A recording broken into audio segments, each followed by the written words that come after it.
యాడికి పోతుండవమ్మా? స్కూల్ కి నాన్న. ఈ రోజు ఈ స్కూల్ కు పోవద్దని మీ అమ్మ చెప్పలేదా? చెప్పలేదు. ఎందుకు వెళ్ళకూడదు నాన్న? మల్లమ్మా, దీనికి 1000 సార్లు చెప్పిన గుర్తుండి సావదు. ఒసే మతిమరు మల్లమ్మ, ఎక్కడున్నావే? ఏందయ్యా పెన మీద పోసిన ఉప్పులాక గట్ల రంతు చేస్తుండవు? ఇట్లా రద్దు చేయకపోతే నీ మొగునున్న ఈ విషయం కూడా మర్చిపోతావు. గుర్తు చేసినావు కదా, ఇంట్లో పనులన్నీ గట్లనే ఉన్నాయి. ఒసే మల్లమ్మ, కొంచెం ఆగు. ఏందయ్యా నసబెట్టి సంపుతుండవు? ఏం కావాలి? ఈ రోజు దేవక్కి పూల్ పనులని చెప్పలేదా? నాకు పూల్ పనులేంటి నాన్న విచిత్రంగా? పూల్ పండ్లు నీకు కాకపోతే నాకు పెట్టిస్తాడా? పుస్తకాలు లోపల పెట్టి ముందు సీర కట్టుకోపో. నువ్వు కూడా అలా మాట్లాడతావేంటమ్మా? 2 నెలల్లో 10వ తరగతి పరీక్షలున్నాయి. అయినా నేను బాగా చదువుకొని కలెక్టర్ అవ్వాలి. నేను ఇప్పుడే పెళ్లి చేసుకోనమ్మా. కలెక్టర్ కావాలంటే చాలా పైసలు కావాలా బిడ్డ? గైనా నీవు కలెక్టర్ అయ్యి ఎవరిను ధరిస్తావే? ఒక ఇంటికిస్తే పోయేదానివి. నీకు పెట్టే పైసలు మీ అన్నకు పెడితే వాడు ఉద్యోగం చేసి మమ్మల్ని అందరినీ సాక్తాడు. చదివింది చాలు గాని ఇక మంజయ్. అదేంటమ్మా, ఇద్దరం మీ కడుపున పుట్టిన పిల్లలమే కదా. ఇద్దరిని అన్ని విషయాల్లో సమానంగా చూడకపోయినా కనీసం చదువు విషయంలో అయినా చూడండమ్మా. నేను బాగా చదువుకొని కలెక్టర్ కావాలని ఆశగా ఉందమ్మా. దయచేసి కాదనకండి. ఆడపిల్లంటే భారం కాదు, బంగారం అని నిరూపిస్తానమ్మా. చూడు బిడ్డ, నీవు 10 పాస్ అయితే పెళ్లి చేసుకోడంట నీ బావ గోపన్న. ఇంతకంటే పెద్దగా చదివితే నిన్నెవడు చేసుకుంటాడు బిడ్డ? లచ్చల కట్నం ఎక్కనిచ్చి తేవాల? గాళ్ళ ఆస్తి మస్తుగున్నది బిడ్డ. నా మాట విని చదువు మాని బావను పెళ్లి చేసుకో. అయ్యో నాన్న, మనిషికి తరగని ఆస్తి చదువేనని మా సార్ వాళ్ళు చెప్పారు. చదువు అనే ఆస్తి ముందు ఏ ఆస్తి పనికిరాదు నాన్న. అయినా నన్ను 10 పాస్ కావద్దని చెప్పడానికి వాడేవాడు నాన్న? అలాంటి వాడిని ఈ జన్మలోనే కాదు, ఏ జన్మలో కూడా పెళ్లి చేసుకోను. ఏందే నోరు పెద్దగా చేస్తుండవు? 10 కూడా పాస్ కాక ముందే ఎదురు ములుగుతుండవు. ఇంకా పెద్దగైతే మా మాట వింటావా? పుస్తకాలు ఇంట్లో పెట్టి పోయి చీర కట్టుకోపా. అంతగా పెళ్లి చేయాలనుంటే అన్నయ్యకి పెళ్లి చేయండి. వాడు నాకంటే ముందే పుట్టాడుగా. హలో సిస్టర్, కలలు కనండి, వాటిని సార్థం చేసుకోండి మన దివంగత రాష్ట్రపతి అబ్దుల్ కలాం గారు చెప్పారు. నేను డాక్టర్ కావాలని కలలు కంటున్నా. నన్ను పెళ్లి ఊబిలోకి లాగి నా కలల్ని కలలు చేయొద్దు. నీకొక్కడికే ఉందా కలలుగానే స్వేచ్ఛ? నాకు లేదా? అమ్మాయిలకి కలలుగానే స్వేచ్ఛ ఉందో లేదో నువ్వే ఆలోచించుకో సిస్టర్. ఒకవేళ ఉన్న అమ్మనాలతోని సామరస్యంగా మాట్లాడుకొని పరిష్కరించుకో. బాయ్ సిస్టర్, కాలేజీకి వెళ్ళొస్తా. ఇది మంచిగా చెప్తే వినేటట్టు లేదు. పుస్తకాలకి ఇక్కడి నన్ను చంపిన పర్లేదు, నేను పుస్తకాలు మాత్రం ఇవ్వను. నేను స్కూల్కి వెళ్తా. మీ మామకు మాటిచ్చిన బిడ్డ, నా ఇజ్జత్ తీయకు. లోన్కి పోవే. అమ్మా వద్దమ్మా. హలో, ఫోన్ ఎత్తండి సార్. ఫోన్ ఎత్తండి సార్ ప్లీజ్. ఫోన్ ఎత్తండి సార్. హలో, ఎవరు? హలో సార్, నేను దేవకిని మాట్లాడుతున్నాను. ఎందుకమ్మా ఏడుస్తున్నావు? నన్ను చదువు మాన్పించి పెళ్లి చేయాలని ఎంగేజ్మెంట్ చేస్తుండ్రు సార్. మీరు వచ్చి ఎలాగైనా కాపాడాలి సార్. Sir please sir. నువ్వేం భయపడకమ్మా, నేను వెంటనే పోలీసుల్ని పంపిస్తా. Sir please sir. ఎవరికి ఫోన్ చేస్తుండవే? Police station. నువ్వు గనుక ఈ పెళ్లి చేసుకోకపోతే ఈ పురుగుల మందు తాగి సస్తా. అలాగే చేసుకుంటానమ్మా, నువ్వు తాగొద్దు ప్లీజ్. అయితే లోన్కి వా. రావయ్యా లచ్చన్న బావా, రా. ఇప్పుడే నా రావడం. కూర్చోండి బావా, కూర్చోండి. కిష్టే బావా, చెల్లెమ్మయ్యాడుంది. లోపలుంది బావా. 2 నిమిషాల్లో దివ్యమైన ముహూర్తం సుమి. రావుకాలం రాక ముందే తాంబూలాలు ఇచ్చి పుచ్చుకోవాలి సుమి. అమ్మాయిని త్వరగా తీసుకురమ్మను నా దద్దోజనం. మల్లమ్మ, బిడ్డను దొలకరా.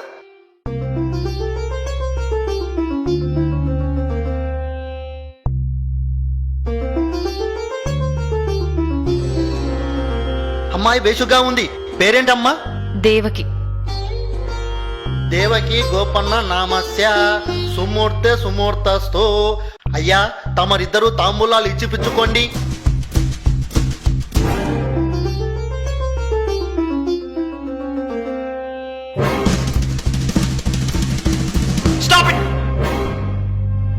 కానిస్టేబుల్స్, వీళ్ళందరినీ జీపేకి ఇచ్చండి. ఇదేంటి చోద్యం? ఇక్కడ ఏమైనా మడలు జరిగాయా మమ్మల్ని అరెస్ట్ చేయడానికి? మైనార్టీ తిరిగిన అమ్మాయిని చదువు మానిపించి బలవంతంగా పెళ్లి చేయడం చట్టం దృష్టిలో మర్డర్ చేయడం పన్నా నేరం. అందుకు కారకులైన మీరందరూ శిక్షార్హులే. అది కాదు సుమి, అమ్మాయి చదువు మాన్పించడంలో నాకు సంబంధం లేదు. అమ్మాయి పెళ్లి చేయడం అనేది తల్లిదండ్రుల నిర్ణయం. నన్నెందుకు అరువు చేస్తున్నాడు నా దద్దోజనం?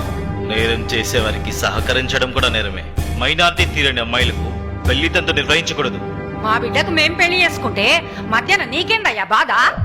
చూడమ్మా, చట్టరీత్యా 18 సంవత్సరాలు నిండని అమ్మాయికి 21 సంవత్సరాలు నిండని అబ్బాయికి పెళ్లి చేస్తే నేరమవుతుంది.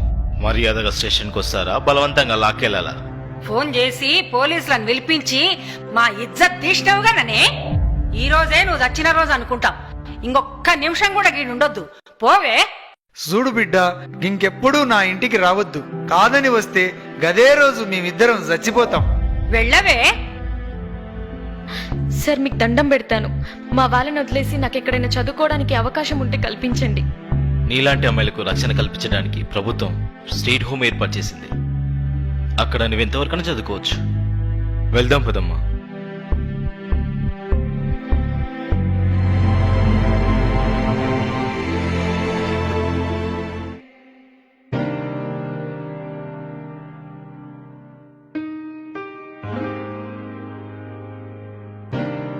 అయ్యా, కలెక్టర్ అమ్మను కలవాలయ్యా. అలాగే ఆగండి అమ్మా.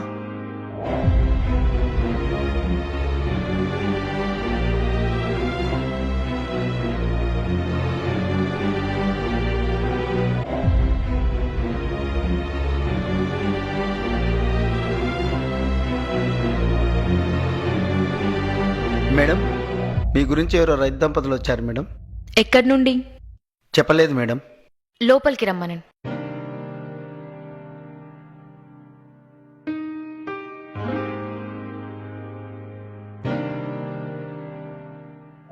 దండాలమ్మా. చెప్పండమ్మా. ఉన్న భూమినంతా అమ్ముకొని కొడుకును చదివించి డాక్టర్ను చేస్తే గాడింటికి వస్తలేడు. మేమే గాడింటికి పోతే కోడలు రాణిస్తలేదు. మెడవట్టి బయటికి దొబ్బింది. ఉన్న అర్ధెకరం పొలంలో బుడ్డలేస్తే నకిలీ ఇత్తనాల వల్ల ఒక్క గింజ చేతికి రాలేదు. 3 దినాల నుంచి తిండి లేక ఆకలితో చస్తున్నాం. పంట నష్టం కింద 500 ఇప్పించండి అమ్మా, నీకు పుణ్యం ఉంటుంది. మీరేవరు? కేతేపల్లెమ్మ, పాపిష్టి దాన్ని. నా బిడ్డ మంచిగా చదువుకొని కలెక్టర్ అయితానంటే దాన్ని కొట్టి ఇంట్లోకెళ్ళి ఎలగొట్టినాం. ఆ పాపమే మమ్మల్ని చుట్టుకున్నది. ఎట్లయినా నువ్వే దయ చూపించాలమ్మా.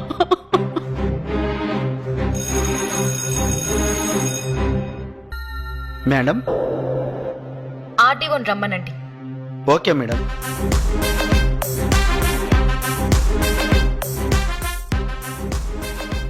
ఎస్పీ గారు, నా ఛాంబర్కి రండి.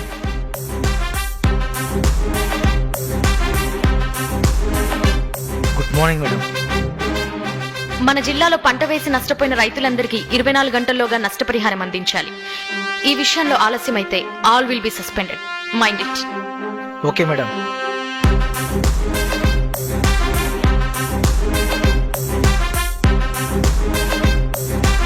Yes madam. నకిలీ విత్తనాలమ్మే షాపులన్నిటినీ ఫైండ్ అవుట్ చేసి వెంటనే సీజ్ చేయండి. సంబంధిత వ్యక్తులని అరెస్ట్ చేయండి. Do it as early as possible. It's my order. Okay madam. చాలా సంతోషం అమ్మా. నిన్ను చూస్తుంటే మా బిడ్డనే చూసినట్టుంది. మీరు ఇంకొక సాయం చేయండి అమ్మా, మాకెవరూ దిక్కులేరు.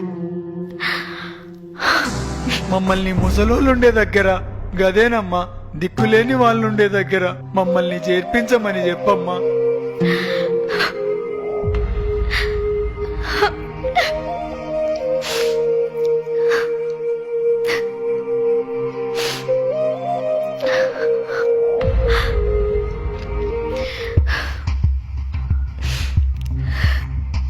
నన్ను క్షమించండి నాన్న. నేనుండగా మీరెలా దిక్కులేని వాళ్ళు అవుతారు? అంటే నీవు నా బిడ్డ దేవకమ్మవా? అవును నాన్న, నేను మీ కూతురు దేవకినే.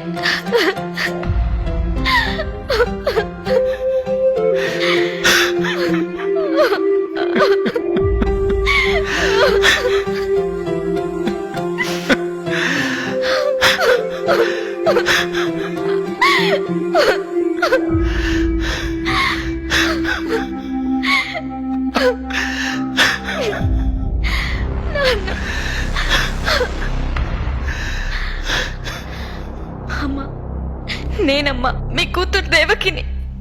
పాపిష్టి దాన్ని. నన్ను అమ్మ అని పిలువకమ్మా.